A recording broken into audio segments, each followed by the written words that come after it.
जरा सोचो, अगर एक शाओलिन मॉन्क एक आम स्कूल में पढ़ने लगे, क्या हालत होगी बाकी बच्चों की। कुछ ऐसा ही होता है हमारी आज की कहानी में। कहानी की शुरुआत होती है ली नाम के एक लड़के से, जो एक शाओलिन गुरुकुल में कुंफू सीखता था। वो जन्म से ही यहाँ पर ट्रेनिंग ले रहा था। एक दिन ली गुरुकुल के मंदिर में गया और माफी मांगी, क्योंकि अब जो वो करने वाला है वो शायद सही नहीं होगा। उसी वक्त एक योद्धा ने साइड से उस पर हमला कर दिया। अचानक हमले से ली चौंक गया, लेकिन उसने जैसे तैसे वार का सामना किया। योद्धा ने उसे दीवार पर फेंक दिया, लेकिन ली कूदकर वापस आ गया। उसने हवा में ही योद्धा के सीने पर वार किए और कुछ ही पलों में उसे हरा दिया। इसके बाद बारी आई एक तलवारबाज योद्धा की। ली ने उसे भी अपनी काबिलियत से धूल चटा दी। इसके बाद वो तीसरे योद्धा की ओर बढ़ा। हालांकि वो योद्धा ध्यान में बैठा था, लेकिन फिर भी ली के आने की आड़ सुनकर उसने अपनी माला शीशे में दे मारी, जिससे ली की आंखें चौंधिया गई। अगले ही पल में उसने ली को उठाकर जमीन पर पटक दिया। योद्धा बस जीतने ही वाला था कि ली फिसल कर बच गया और फिर दोनों में जबरदस्त लड़ाई शुरू हो गई। अंत में जीत ली की ही हुई। फिर वो मंदिर में सर झुकाकर बाहर चला गया। गुरुकुल के टीचर ने उसे बताया कि परीक्षा में उसने सबसे ज्यादा हुनर दिखाया है, इसलिए उसे शहर के नए स्कूल में जाने का मौका मिलेगा। शहर में वो 3 लोगों के परिवार के साथ रहेगा, जिसमें 2 बच्चे और एक उनका पिता है। वो आदमी दरअसल एक साइंटिस्ट है जो गुरुकुल के टीचर को जानता था।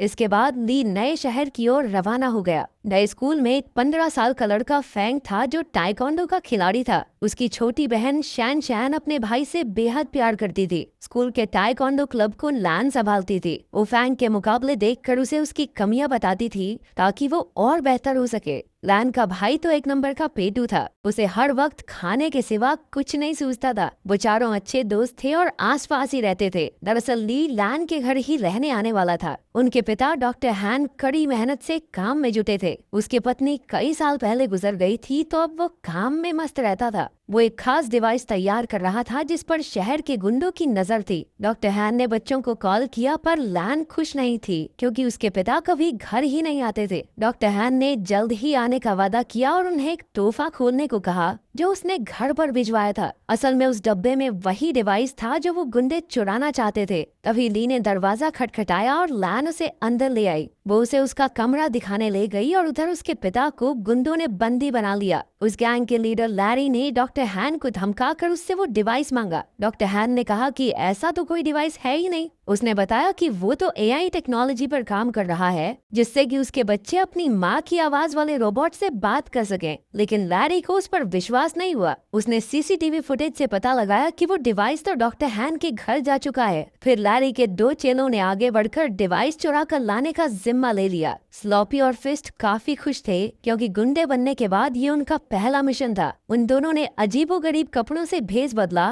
और लैन के घर के बाहर जाकर खड़े हो गए। उनमें से एक ने रात को अंदर घुसने का फैसला किया, लेकिन फिर दूसरा कहने लगा कि बच्चों ने स्कूल चले ही जाना है, दिन में चुरा लेंगे भाई, क्या हो गया। घर में ली नए शहर के तौर तरीके सीख रहा था। उसने लैन को टाइकोंडो मैच देखते हुए देखा, तो उसे भी ये खेल दिलचस्प लगा। रात को जब वो ध्यान में बैठा, तो यू की वीडियो गेम की वजह से उन दोनों में बहस छिड़ गई। लेकिन जल्द ही दोनों मिलकर वीडियो गेम का मजा उठाने लगे। उधर लैन ने अपने कमरे में जब वो तोहफे का डिब्बा खोला, तो उसमें एक पांडा की चेन निकली। वो नहीं जानती थी कि दरअसल ये पांडा वो पेन ड्राइव है, जिसके पीछे वो गुंडे कब से पड़े हैं। जब लैन ने बटन दबाया, तो पांडा ने उसे पासवर्ड रखने को कहा। तभी लैन ने कहा कि कैसा पासवर्ड, और अनजाने में यही पासवर्ड सेट हो गया। फिर पांडा को ऑन करने पर उसे पता चला कि उसमें उसकी माँ की आर्टिफिशियल इंटेलिजेंस वाली आवाज है। अगली सुबह ली यू और लैन के साथ स्कूल के पहले दिन के लिए निकल पड़ा। उन दोनों गुंडों ने बच्चों को बाहर जाते देखा और अपने प्लान को अंजाम देने का फैसला किया। लेकिन तभी उनमें से एक की नजर उस पैंडा की चेन पर पड़ी, जो लैन ने अपने बैग से टांग रखा था। अब उन्होंने लैन से वो डिवाइस छीनने का प्लान बनाया। रास्ते में लैन ने ली को फैंग से मिलवाया। उसी वक्त एक गुंडे ने चुपके से की चेन चुरा ली और वहां से भाग गया। तभी ली ने उसे देख लिया और अपनी फुर्ती दिखाते हुए उसने गुंडे को झट से पकड़ लिया। तभी फैंग भी उसका साथ देने आ गया और दोनों ने मिलकर उस गुंडे की खूब धुलाई की। लेकिन वो गुंडा अब भी नहीं माना और एक बार फिर से पैंडा चुरा कर भाग निकला। अब की बार उन सभी दोस्तों ने मिलकर उसे कचरे के डब्बे में फिट करके सड़क से लुढ़का दिया। फिर स्कूल में ली की क्लास के बच्चे एक शाओलिन योद्धा को देखकर हैरान रह गए। वो उससे पूछने लगे कि क्या कभी वो शादी कर सकता है। वो उससे उल्टे पुल्टे सवाल पूछने लगे, तुम कभी शादी कर सकते हो क्या? भाई कुंफू करके दिखा दे। हाँ एक बार दिखा दो। हाँ एक बार। भाई एक बार कुंफू करके दिखा के भाई मुझे आ जाए के।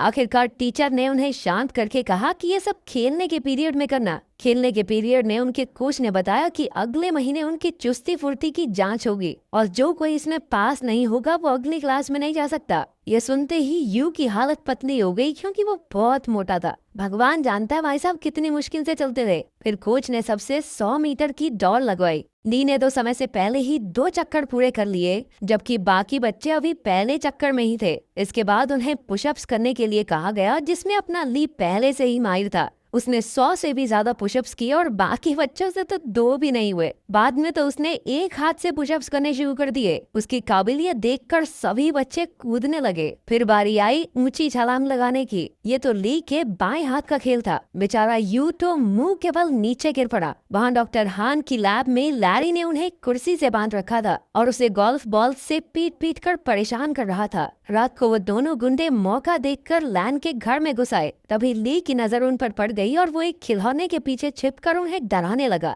लेकिन उन्होंने जल्द ही उसे देख लिया और मौका देखकर उस पर हमला कर दिया। जब लैन वहां पहुंची तो गुंडों ने पैंडा चुरा लिया और फरार हो गए। ली ने लैन और यू को सारी कहानी बताई, लेकिन उन दोनों को लगा कि वो मजाक कर रहा है। इसके बाद हम देखते हैं कि वो दोनों गुंडे अपने मुंह में गोल्फ बॉल्स भरकर लेटे हुए थे। असल में उन्होंने गलती से पैंडा की चेन की जगह वैसा ही दिखने वाला एक परफ्यूम चुरा लिया था। लैरी को एक खास डिवाइस 3 दिन के अंदर किसी कंपनी को बेचना है और इसीलिए अब उसे बेचैनी होने लगी। उसने बड़े गुस्से में उन दोनों गुंडों की गोल्फ बॉल से निशाना लगाया और उन्हें धमकाकर जल्द से जल्द वो खास डिवाइस लाने का ऑर्डर दे दिया। अगले दिन स्कूल में सारे बच्चे फेंग का टाइकोंडो मुकाबला देख रहे थे। वहीं यू और शैन शैन पीछे बैठी 2 बदसूरत लड़कियों के बारे में बातें करने लगी। ये लड़कियां कोई और नहीं बल्कि वो दोनों गुंडे ही थे जो भेस बदल कर वहाँ आए थे। उन्हें लैन के बैग पर वो पैंडा दिखाई दिया और दोनों उसे चुराने के लिए सही मौके का इंतजार करने लगे। उसी वक्त ली ने फैंग को एक मुकाबले की चुनौती दी। इस मजेदार मुकाबले को देखने के लिए सभी बच्चे भागकर आगे चले गए। अब सही मौका देखकर गुंडों ने बैग से पैंडा चुराने की कोशिश की, लेकिन इस चक्कर में उनके नकली बाल वहीं फंस गए। उधर मुकाबले में फैंग और ली में जबरदस्त टक्कर हो रही थी। दोनों ही एक दूसरे पर भारी पड़ रहे थे। आखिरकार दोनों ने एक दूसरे को ना मारने का फैसला किया और मुकाबला खत्म हुआ। उसी वक्त सबने पीछे मुड़कर उन दोनों गुंडों को पहचान लिया। बच्चों ने मिलकर उन पर हमला बोल दिया, लेकिन इस बार वो एक बच्ची को मारने की धमकी देकर पैंडा डिवाइस लेकर भाग गए। फिर बच्चे मिलकर प्रिंसिपल के पास गए और पुलिस को बुलाकर सारा माजरा समझाया। वहीं ली खुद को इस सब का जिम्मेदार समझ रहा था, क्योंकि अगर उसने फैंग को चुनौती नहीं दी होती तो लैन अपने बैग से दूर ही न जाती। लेकिन बाकी बच्चों ने उसे दिलासा दिया कि ऐसा नहीं सोचना चाहिए। आखिरकार लैरी के हाथ वो डिवाइस लग गया और उसके जरिए उसने कंप्यूटर पर एक प्रोग्राम चलाया, लेकिन उसे इस्तेमाल करने के लिए पासवर्ड की जरूरत थी,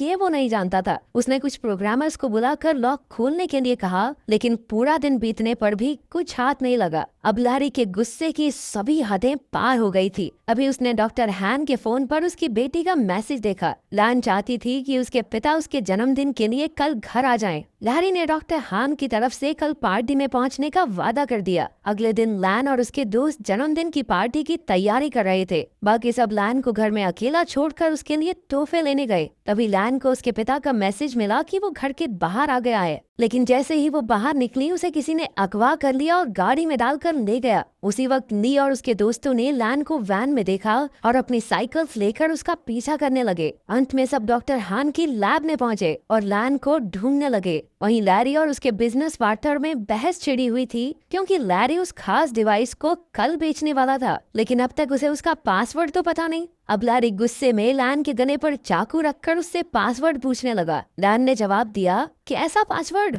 और उसी वक्त वो प्रोग्राम चालू हो गया। बाहर शुरुआत वाले दोनों गुंडे अड्डे की रखवाली कर रहे थे। ली और फैंग ने उन पर हमला करके उन्हें कुछ ही पलों में चित कर दिया, लेकिन इसके बाद उनका सामना हुआ लैरी के आदमी ब्रैडली से। वो भी एक खतरनाक फाइटर था, इसलिए ली और फैंग मिलकर भी उसे हरा नहीं पा रहे थे। अंदर लैब में लैरी की डील पक्की होने ही वाली थी, कि उसी वक्त यू ने आकर चुपके से अपनी बहन और पिता को रिहा कर दिया। ली ने भी वहां पहुंचकर गुंडों का मुकाबला किया। उसी वक्त लैरी पेन ड्राइव वाला बैग लेकर बाहर की ओर भागा, लेकिन डॉक्टर हान, यू और लैन ने मिलकर उसकी धुलाई कर दी। ली एक बार फिर से ब्रैडली के साथ मुकाबला करने में फैंग का साथ देने पहुंच गया। आखिरकार वो दोनों मिलकर उसे हराने में कामयाब हो गए। अंत में पुलिस भी वहां पहुंच गई और सारे गुंडों को पकड़ लिया। बाद में ली और यू को उनकी बहादुरी के लिए प्रिंसिपल ने मेडल दिए। अगर वीडियो पसंद आई तो लाइक कर देना, चैनल को सब्सक्राइब कर देना। मिलते हैं